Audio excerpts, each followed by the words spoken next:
بسم اللہ الرحمن الرحیم۔ حضرت داؤد علیہ السلام کی قوم بندر کیسے بن گئی؟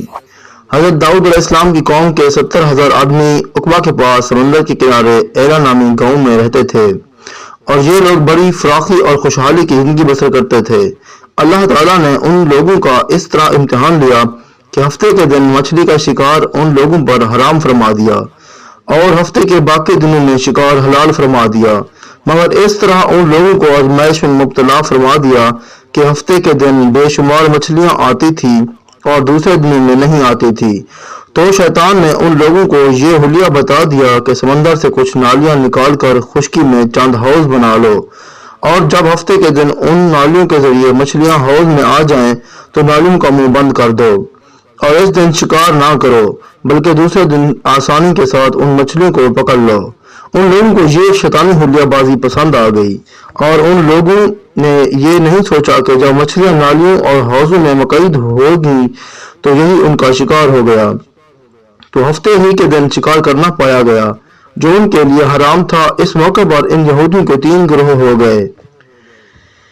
کچھ لوگ ایسے تھے جو شکار کی شیطانی حلیہ سے منع کرتے رہے اور ناراض و بیزار ہو کر شکار سے باز رہے، اور کچھ لوگ اس کام کو دل سے برا جان کر خاموش رہے۔ دوسروں کو منع نہ کرتے تھے بلکہ منع کرنے والوں سے یہ کہتے تھے کہ تم لوگ ایسی قوم کو کیوں نصیحت کرتے ہو جنہیں اللہ تعالیٰ ہلاک کرنے والا یا سخت سزا دینے والا ہے۔ اور کچھ وہ سرکش اور نافرمان لوگ تھے جنہوں نے حکم خداوندی کی اعلانیہ مخالفت کی اور شیطان کی حلیہ بازی کو مان کر ہفتے کے دن شکار کر لیا اور ان مچھلیوں کو کھایا اور بیچا بھی۔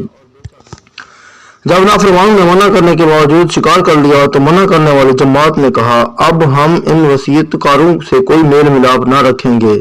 چنانچہ ان لوگوں نے گاؤں کو تقسیم کر کے درمیان میں ایک دیوار بنا لی اور آمد و رفت کا ایک الگ دروازہ بھی بنا لیا۔ حضرت داؤد علیہ السلام نے غضبناک ہو کر شکار کرنے والوں پر لعنت فرما دی۔ اس کا اثر یہ ہوا کہ ایک دن خطا کاروں میں سے کوئی باہر نہیں نکلا، تو انہیں دیکھنے کے لیے کچھ لوگ دیوار پر چڑھ گئے، اور تو کیا دیکھا کہ وہ سب بندروں کی صورت میں مسخ ہو گئے ہیں۔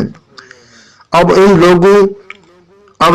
لوگ ان مجرموں کا دروازہ کھول کر اندر داخل ہوئے تو وہ بندر اپنے رشتہ داروں کو پہچانتے تھے اور ان کے پاس آ کر ان کے کپڑوں کو سونگتے تھے اور زار و قطار روتے تھے، مگر لوگ ان بندر بن جانے والوں کو نہیں پہچانتے تھے۔ ان بندر بن جانے والوں کی تعداد 12,000 تھی۔ یہ سب 3 دن تک زندہ رہے اور اس درمیان میں کچھ بھی کھا پی نہ سکے، بلکہ یوں ہی بھوکے پیاسے سب کے سب ہلاک ہو گئے۔ شکار سے منع کرنے والا گروہ ہلاکت سے سلامت رہا، اور صحیح قول یہ ہے کہ دل سے برا جان کر خاموش رہنے والوں کو بھی اللہ تعالیٰ نے ہلاکت سے بچا لیا۔ اس واقعے کا اجمالی بیان تو سورۃ بقرہ کی اس آیات میں ہے، اور بے شک ضرور تمہیں معلوم ہے تم کہ وہ جنہوں نے ہفتہ میں سرکشی کی تو ہم نے ان سے فرمایا کہ ہو جاؤ بندر دھتکارے ہوئے۔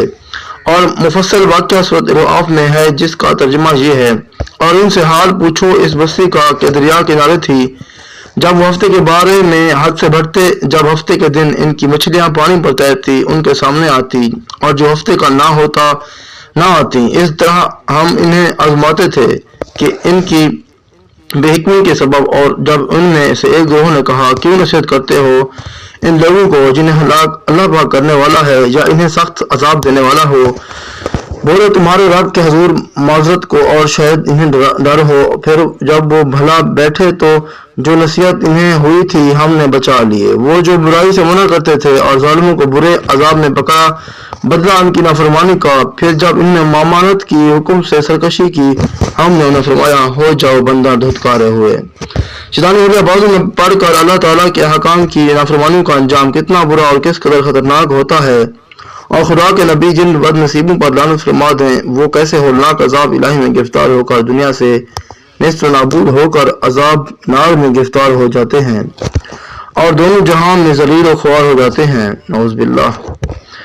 اصحاب ایلا کے اس دل دہلا دینے والے واقعے میں ہر مسلمان کے لیے بہت بڑی عبرتوں اور نصیحتوں کا سامان ہے۔